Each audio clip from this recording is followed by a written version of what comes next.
Assalamualaikum warahmatullahi wabarakatuh. Perkenalkan, nama saya Ahmad Adham Ali. Pada kesempatan kali ini saya akan memaparkan tentang kebijakan pendidikan yang terjadi pada masa Kiai Haji Hasyim Asy'ari dari sudut pandang metode yang digunakan. Langsung saja secara singkat, Kiai Haji Hasyim Asy'ari adalah salah satu tokoh pendidikan Islam yang berpengaruh di Indonesia. Beliau adalah pendiri dan pengasuh Pondok Pesantren Tebu Ireng, Jombang, dan organisasi Islam Nahdlatul Ulama.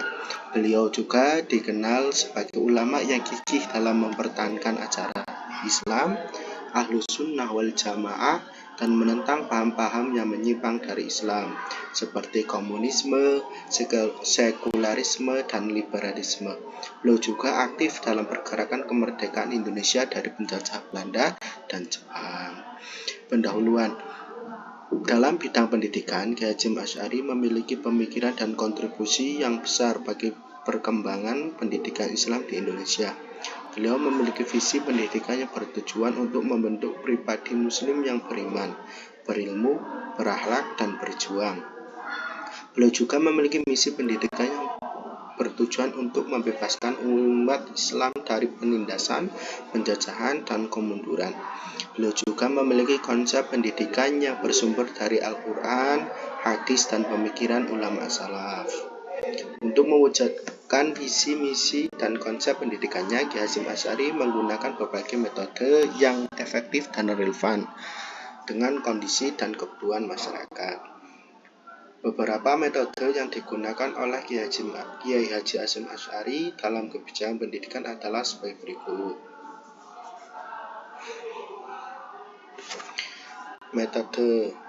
Metode yang digunakan Kiai Hasyim Asy'ari ada 6. Kalau pada kesempatan kali ini saya akan memaparkan ada 6. Yang pertama yaitu metode keteladanan.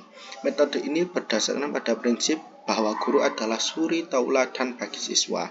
Guru harus memiliki akhlak, ilmu, dan keterampilan yang baik dan menunjukkannya dalam perilaku sehari-hari. Guru juga harus memberikan contoh nyata dan konkret kepada siswa tentang bagaimana mengamalkan ajaran Islam dalam kehidupan.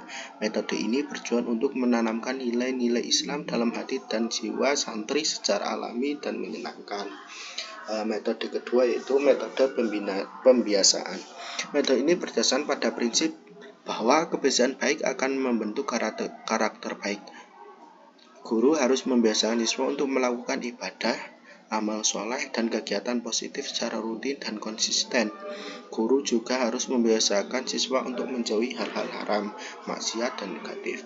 Metode ini bertujuan untuk membentuk kebiasaan-kebiasaan yang sesuai dengan syariat Islam dan bermanfaat bagi diri dan masyarakat.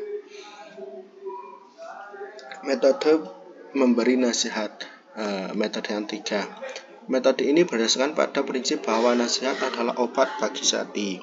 Guru harus memberikan nasihat yang bijak, lembut, dan menyentuh kepada santri tentang berbagai masalah yang dihadapi dalam kehidupan.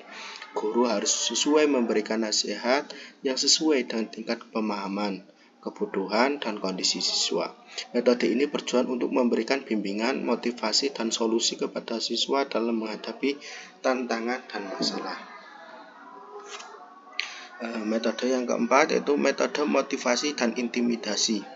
Metode ini berdasarkan pada prinsip bahwa manusia memiliki dorongan dan rasa takut.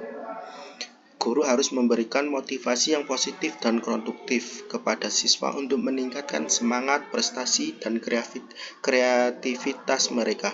Guru juga harus memberikan intimidasi yang profesional dan edukatif kepada siswa untuk menegur, mengingatkan, dan menghukum mereka atas kesalahan dan pelanggaran yang mereka lakukan. Metode ini bertujuan untuk menstimulasi dan mengontrol perilaku siswa agar sesuai dengan norma dan aturan yang berlaku. Metode persuasi. Metode yang nomor 5 itu metode persuasi. Metode ini berdasarkan pada prinsip bahwa manusia memiliki akal dan hati. Guru harus memberikan argumentasi yang logis, rasional, dan ilmiah kepada siswa untuk meyakinkan mereka tentang kebenaran dan kebaikan ajaran Islam. Guru juga harus memberikan bukti yang empiris, faktual, dan aktual kepada siswa untuk menunjukkan kepada mereka tentang kenyataan dan dampak ajaran Islam. Metode ini bertujuan untuk membentuk sikap dan pandangan siswa yang sesuai dengan akidah dan syariat Islam. Metode yang terakhir atau nomor 6 itu metode kisah. Metode ini berdasarkan pada prinsip bahwa manusia memiliki imajinasi dan emosi. Guru harus memberikan kisah-kisah yang menarik, inspiratif dan mendidik kepada siswa tentang sejarah, biografi, dan peristiwa-peristiwa yang berkaitan dengan Islam. Guru juga harus memberikan kisah-kisah yang relevan, aktual, dan aplikatif kepada siswa tentang contoh-contoh teladan dan pelajaran yang dapat diambil dari kisah-kisah tersebut. Metode ini bertujuan untuk menghibur, menggugah, dan mengajarkan siswa tentang nilai-nilai dan hikmah Islam. Kesimpulan dari tadi yang sudah kita bahas, yaitu dari uraian di atas dapat disimpulkan bahwa Kiai Haji Asy'ari memiliki pemikiran dan kontribusi yang besar perkembangan pendidikan Islam di Indonesia. Beliau menggunakan berbagai metode yang efektif dan relevan dengan kondisi dan kebutuhan masyarakat. Metode yang digunakan oleh beliau bersumber dari Al-Quran, hadis, dan pemikiran ulama salaf. Metode-metode tersebut juga memiliki tujuan yang sesuai dengan visi, misi, dan konsep pendidikan beliau. Oleh karena itu, pendidikan dan kontribusi Kiai Haji Hasyim Asy'ari dalam pendidikan patut untuk diapresiasi dan dijadikan sebagai inspirasi bagi generasi-generasi selanjutnya. Terima kasih, sekian dari saya. Wassalamualaikum warahmatullahi wabarakatuh.